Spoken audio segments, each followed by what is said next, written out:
하이퍼올림픽은 MSX 버전 기준으로 1, 2가 나왔습니다. 1에서는 100m 달리기, 멀리뛰기, 해머 던지기, 400m 달리기, 2에서는 110m 허들, 창 던지기, 높이뛰기, 1500m 달리기, 이렇게 각각의 종목이 있습니다. 이 두 게임의 공통점으로는 세 번째 스테이지 넘기기가 상식 이상으로 어려웠다는 점인데, 이건 마지막에 몰아서 알아봅시다.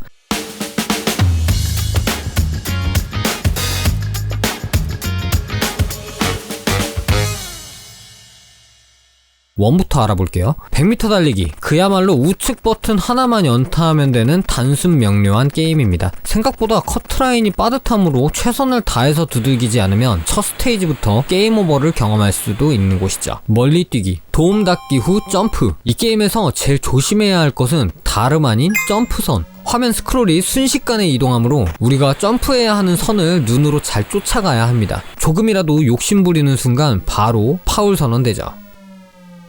세 번째는 잠깐 건너뛰고, 네 번째 400m 달리기는 그야말로 100m 달리기의 확장판 같은 녀석인데, 빨리 달리는 것도 달리는 거지만 그 가속도를 잃지 않는 것이 중요합니다. 정말로 버튼과 싸워야 하는 게임의 원류라고 볼 수 있죠. 하이퍼올림픽 2, 110m 허들은 생각보다 100m 달리기에 비해서 기록이 잘 나오는 편입니다. 허들 때문에 프레임 드랍이 생겨서 그런지 100m 달리기 때는 아무리 버튼을 부서져라 연타해도 11초 대 안으로 들어오기도 어려운데, 이 허들 같은 경우는 똑같이 두드리는데도 세계 신기록은 우습게 달성하게 되죠. 게다가 얘는 장애물에 거리까지 10m 더 길잖아요. 좀 아이러니하죠?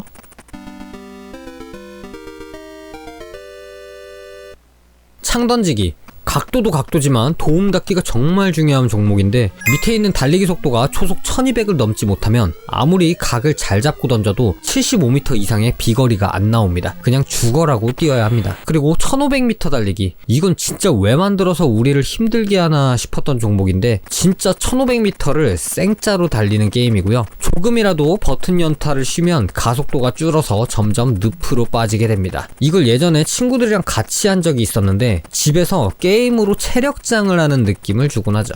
이거 플레이하면 손목이 굵어지는 듯한 운동 효과를 볼 수 있습니다. 물론 패드는 죽어가는 효과도 볼 수 있고요. 자, 이제 문제의 각각 세 번째 스테이지, 해머 던지기와 높이뛰기에 대해서 알아봅시다. 이 두 종목 모두 우리를 좌절하게 했던 대표적인 종목인데, 해머 던지기는 사실 알고 보면 쉽습니다. 우리가 몸을 회전할 때 굳이 버튼 연타를 안 해도 알아서 몸이 돌아서 그냥 우리는 타이밍을 잘 봤다가 던져주면 클리어입니다. 다만 이 타이밍을 알아내는 데까지 엄청난 게임 오버를 맛보셨을 텐데, 보통 이 게임을 처음 해봤을 때의 반응은 그 당시에 저랑 다르지 않을 거라 생각되네요. 아니 이건 뭐 어떻게 하라고 만든 거야? 이렇게요. 던지는 타이밍은 대충 5바퀴 하고 4분의 3 지점에서 던지면 얼추 맞습니다. 한번 확인해 볼까요? 하나, 둘, 셋, 넷, 다섯, 슛!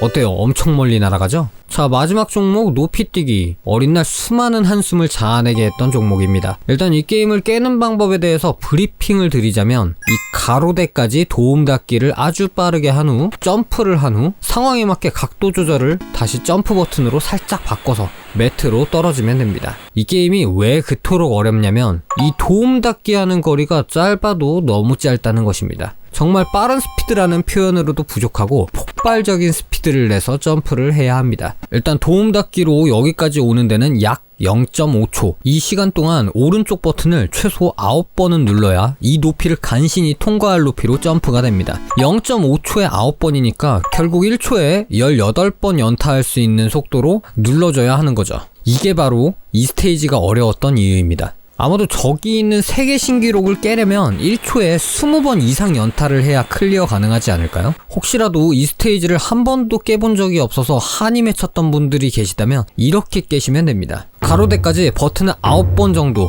미친 속도로 두드린다 생각하고 바로 점프. 그 다음에 날고 있는 캐릭터의 발이 좀 걸릴 것 같으면 점프키를 조금 더 눌러줘서 몸이 누울 수 있게 조절. 이 프로세스를 약 2초 안에 다 해야 하죠. 근데 이걸 지금 와서 하느니 마리오와 소닉의 올림픽을 하는 게 더 재미있을 수 있겠네요. 이 게임들을 모르시는 분들께는 그냥 그래픽 후진 어떤 고전 게임으로 보일지 모르나 우리에게는 미운정 고운정 다 들어있는 추억의 종합 선물 세트 아니겠습니까? 그렇다 보니 이렇게 리뷰를 하면서 그 당시의 게임의 부조리함도 느끼긴 하지만 그래도 제믹스는 사랑입니다.